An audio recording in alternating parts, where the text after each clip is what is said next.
नमस्कार विद्यार्थियों। आज हम ई कंटेंट के अंतर्गत अभिज्ञान शाकुंतलम नाटक का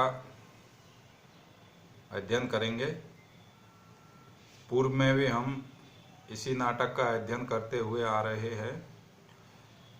हमने पढ़ा है प्रथम अंक में अब तक जो नाटक में रंगमंच पर सूत्रधार एवं नटी दोनों प्रवेश करते हैं और वो दोनों नाटक की विषय वस्तु कथा वस्तु का बीजारोपण करने के लिए यहाँ पर उपस्थित हुए हैं।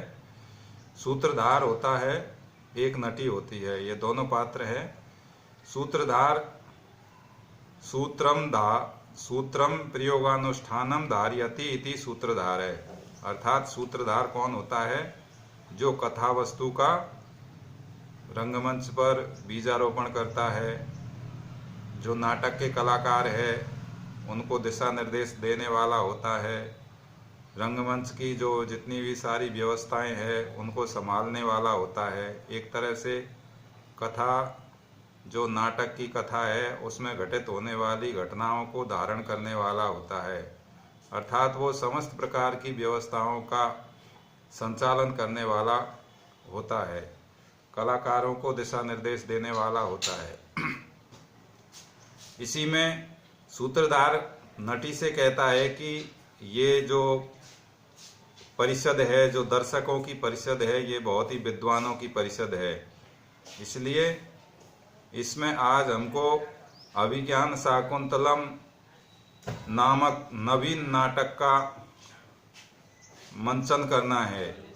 अर्थात इसके साथ में हमको उपस्थित होना है। इसलिए नटी से सूत्रधार कहता है, इसलिए प्रत्येक पात्र पर विशेष ध्यान देना है। अर्थात कोई भी पात्र किसी भी प्रकार की कोई त्रुटि ना करे। तो नटी कहती है कि सुविहित प्रयोग तैयार यस्य न किमपि परिहास्यते।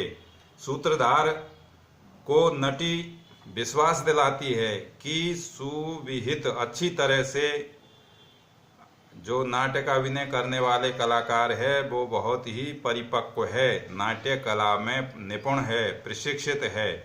तो इस तरह से वो किसी भी प्रकार की कोई गलती नहीं करेंगे और किसी को भी न परिहास्यते, परिहास करने का अर्थात उपहास करने का या मजाक बनाने का अवसर किसी को भी नहीं मिलेगा। तो इसके बाद में सूत्रधार कहता है कि आर्ये कथयामि ते भूतार्थम, कि आर्ये मैं तुमसे सत्य कहता हूँ। आर्ये कथयामि ते भूतार्थम। आर्ये यहाँ पर सूत्रधार है, वो अपनी पत्नी नटी को आर्ये, संस्कृत के जो नाटक होते हैं उनमें पत्नी के लिए आर्ये का नाटकों में संबोधन किया जाता है। तो वो कहता है कि आर्ये मैं तुमसे सत्य कहता हूँ। क्या कहता हूँ? आपरितोषात् विदुषां न साधु मन्ये प्रयोग विज्ञानम बलवत अपि शिक्षितानाम आत्मनि अप्रत्ययम चेतय।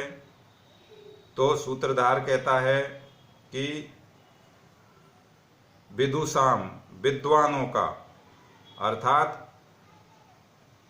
जब तक विद्वत जन अपरितोषात्, संतुष्ट न हो, जब तक विद्वत जन, विदुषाम अपरितोषात्, जब तक विद्वत जन संतुष्ट न हो, प्रयोग विज्ञानम, प्रयोग विज्ञानम, अर्थात प्रयोग विज्ञानम से क्या मतलब है?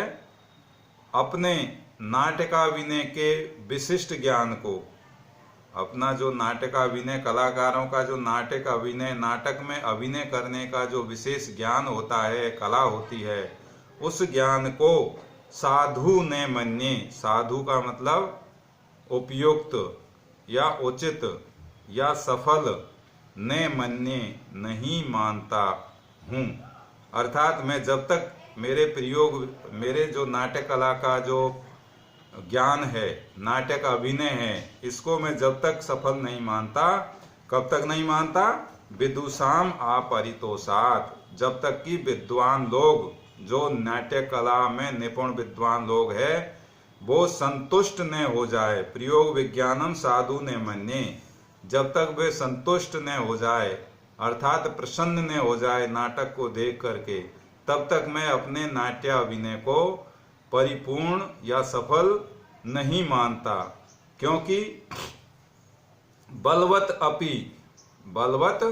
अपि भली प्रकार से निपुण भी, बलवत अपि भली प्रकार से निपुण भी हैं, बलवत अपि शिक्षिता नाम बलवत भली प्रकार से निपुण भी शिक्षिता नाम, अर्थात नाट्य कला में निपुण लोगों का, भली प्रकार से निपुणता को प्राप्त भी विद्वानों का, शिक्षिता नाम विद्वानों का, चाहे नाट्य कला में कितना भी निपुण हो, कितना भी कौशल प्राप्त हो, कितना भी वो विद्वान हो, उनका चेत मानी हृदय, उनका जो हृदय है आत्मनि अर्थात अपने स्वयं के बारे में, स्वयं के विषय में अप्रत्ययम अविश्वसनीय होता है, अविश्वसनीय होता है, अविश्वासी होता है।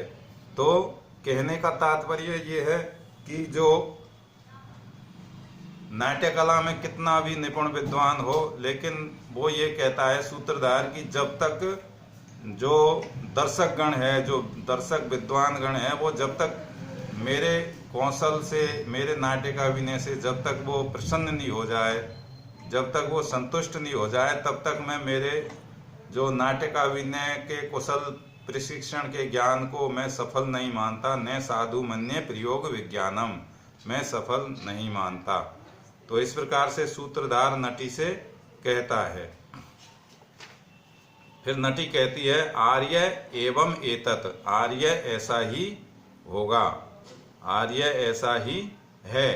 अनंतर करणीयाम आर्य आज्ञाप्यतु, अब इसके बाद, अनंतर इसके बाद, करणीयम आर्य आज्ञाप्यतु, अब क्या करना है, आज्ञाप्यतु अर्थात आर्य आज्ञा दीजिए, आदेश प्रदान कीजिए।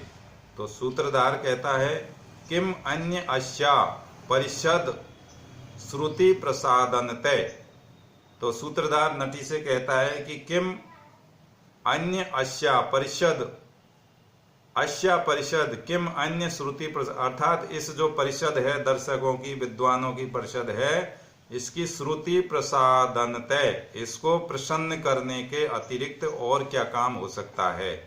तत् इमम एव तावत, इसलिए इमम एव तावत अचिरम अर्थात अभी शीघ्र ही अचिरम, उपभोग क्षमम उपभोग के युक्त, ग्रीष्म समय अधिकृत्य, ग्रीष्म काल के समय को आधार बनाकर अधिकृत्य करके गीयताम, नटी से कहता है सूत्रधार की गीयताम गाइए, अर्थात अभी जो ग्रीष्म ऋतु का प्रारंभ हुआ है, ग्रीष्म समय अधिकृत्य गीयताम, ग्रीष्म समय को, ग्रीष्म ऋतु के समय को अधिकृत करके अर्थात आधार बना करके कुछ गाइए। संप्रति ही, अभी, क्योंकि अभी ही, सुभग सलिल अवगाहा पाटल संसर्गी सुरभि वनवाता, प्रच्छाय सुलभ निद्रा दिवस परिणाम रमणीया।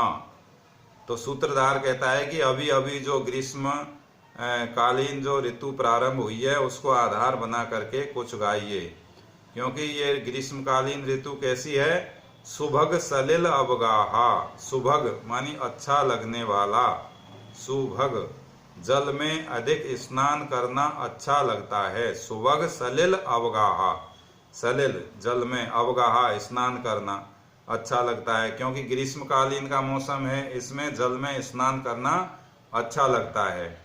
इसके बाद में पाटल संसर्गी सुरभि बनवाता, पाटल मानी गुलाबों के संसर्गी संपर्क से, सुरभि मानी सुगंधित, बनवाता वन की वायु, अर्थात इन दिनों में गुलाबों के संपर्क से जो वायु है वो वन की वायु है, वो सुगंधित हो गई है, ऐसा ये ग्रीष्म ऋतु का वातावरण है। और प्रच्छाय सुलभ निद्रा एवं प्रच्छाय सघन छाया, प्रच्छाय प्रकृष्टा छाया, प्रकृष्ट छाया, प्रच्छाय सुलभ निद्रा, सुलभ अर्थात अच्छी तरह से प्राप्त होने वाली, आने वाली, निद्रा नींद, अर्थात इन दिनों में सघन छाया है और इसमें सुलभ निद्रा, निद्रा बहुत आसानी से आ जाती है। ऐसे दिवसा, दिवसा परिणाम रमणीया, और दिवसा जो दिन है, परिणाम मानी परिणाम, रमणीया परिणाम मानी अंत, एक तरह से उसका परिणाम, रमणीया परिणति, परिणाम रमणीया जो परिणति है दिन की अर्थात संध्या काल है, वो रमणीया बहुत ही मनोहर है, रमणीय है। तो ऐसा ये ग्रीष्म काल का समय है, इसको आधार बना करके कुछ गाइए, इस प्रकार से सूत्रधार नटी से रंगमंच पर कहता है। ठीक है, अब अगला श्लोक का अध्ययन हम अगले ई कंटेंट में करेंगे। धन्यवाद।